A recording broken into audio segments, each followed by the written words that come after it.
third one? They're making me do a third one? Can't believe they're making me do this shit again. Welcome again, dear viewers, and I am sorry for providing you with the third in what was supposed to be a series of video.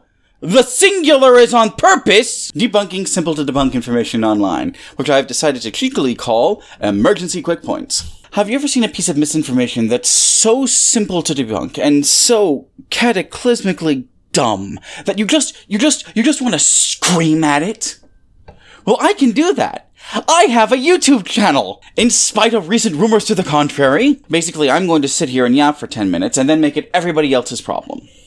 So, you may have heard about the attempted assassination of recently announced political candidate and far-right iconoclast, Nigel Farage. Him and a member of his staff were violently assaulted, criminally assaulted, over in Essex, immediately after he announced his campaign. Him and a member of his staff had just left the place where they had announced their candidacy for Reform UK when they were violently and criminally assaulted in what was quickly revealed to be a politically motivated attack. And if you've heard about this and you're confused, don't worry! Let me clear it up. The nature of the assassination weapon was cold milk. Yeah, it's just more fucking milkshake drama. It's just more milkshake drama. I'm going to be expecting a great deal of misinformation and overall bullshit about this. I'm already dealing with it in a couple of places. So let me just head some things off at the past. Thing number one, getting someone's clothes dirty is not morally equivalent to assaulting or murdering them. So the thing about clothes, right, is you can take them off. You can replace them. Cleaning them might cost some money if you're wearing extra fancy clothes, but just getting some clothes dirty is, at most, a nuisance. Whereas assaulting someone or killing someone can lead to physical incapacitation, can lead to injury, can, in extreme cases, lead to death. Like, it's really telling that most of the time when the far right wants to make a big fucking deal about this, they have to pretend that leftists are filling their milkshakes with concrete or something, like they're trying to injure them on purpose beyond just throwing cold milk at them. Because it's not serious. On the face of it, it's not serious, and it's not something that needs to be taken seriously. The demand to take it seriously is entirely disingenuous. Second thing. Nigel Farage does not deserve your respect, and politicians in general do not deserve your respect either. One of the primary arguments I've seen going around when I'm looking at this right now is that it's disrespectful to assault politicians with foodstuffs. The problem that the people I've read are having is not necessarily that it's harmful or even mischievous, but that it is disrespectful to politicians, and that these politicians deserve our respect for their service to their given country. And I feel like the only appropriate way to respond to that is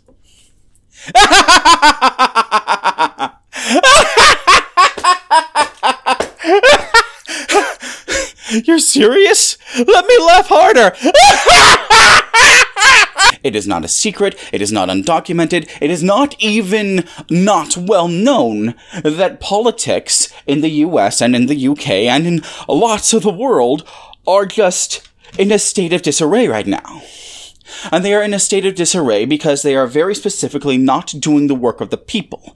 They are favoring corporations over people at the expense of people. This is a point you can't argue with. This is a point you can't reasonably, rationally, in good faith, contest. It can't be done. You can't do it. I defy anyone to argue this point. I can tell you with a great deal of certainty, an overwhelming deal of certainty, that politicians have no interest in listening to regular people. They have no interest in even looking at regular people. It's a thing I've said in the past. The people who you put into office hate you. Mary Miller hates you. Dick Durbin hates you. Joe Biden hates you. On a conceptual level, they see ordinary people as obstacles to be overcome. And it makes sense when people are suffering, when people are dying, as they are dying right now from inaction due to the government, for the people that are supposed to be represented by the government to shout louder and louder and louder, to act out in more ever-increasingly frightening ways.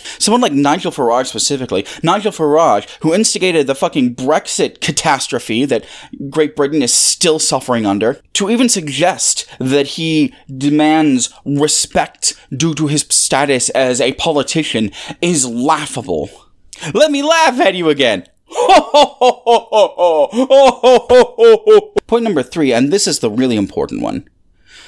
Conflating the actions of far-left political actors and far-right political actors is just a scumbag move in general. So, I do activism in real life. It's part of what's been keeping me busy the last couple of months, why I haven't been able to make videos. And the major method of activism that socialists and progressives have been engaging in over the past few months, something I'm sure that you've been aware of, is disruption. We are trying to disrupt things. I have an entire video, 2 entire videos even, about how leftists need to and ought to disrupt the supply chains of the instruments that are being used to conduct the ethnic cleansing campaign in Gaza. You also might be aware of a series of campus protests that were violently broken up by fascist thugs and police.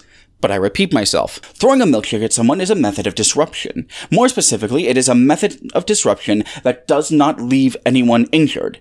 Except maybe the person who threw the milkshake when they get their head truncheoned in by the cops. Let's compare that to what the far-right is doing right now, and yep, they're threatening and assaulting judges and election officials still, and politicians. And they haven't stopped. They haven't stopped. The fascists in the United States and the United Kingdom are doing actual, literal violence, both on the local level, on the federal level, and on the legislative level. There are organizations going so far as to say that the next election, the 2024 election here in the States, is already compromised. And we need to do something about that, don't we? And that's not because they believe that the election is compromised or was compromised. Nobody actually believes that anymore. That was a stalling tactic. These fascists don't believe in democracy. They don't want to do the will of the people because they want to make themselves richer. This is a really basic thing that everyone understands, right? Meanwhile, activists and organizers who are socialists or progressive, people like me, just want people to stop getting tortured and fucking killed. It's not just that the methods are different, it's that the goals are different. There is no similarity to be had except that we are acting on political levers of power. And to conflate those two things, to conflate not just the methods but the goals, is ghoulish. It is shockingly ghoulish. In conclusion, no one was hurt, nothing has changed, and no one's mind was changed anyway. And none of that was the point. The milkshake person wasted everyone's time, and I have wasted your time talking about them wasting your time. Even so, I still have a Ko-Fi. Pay me.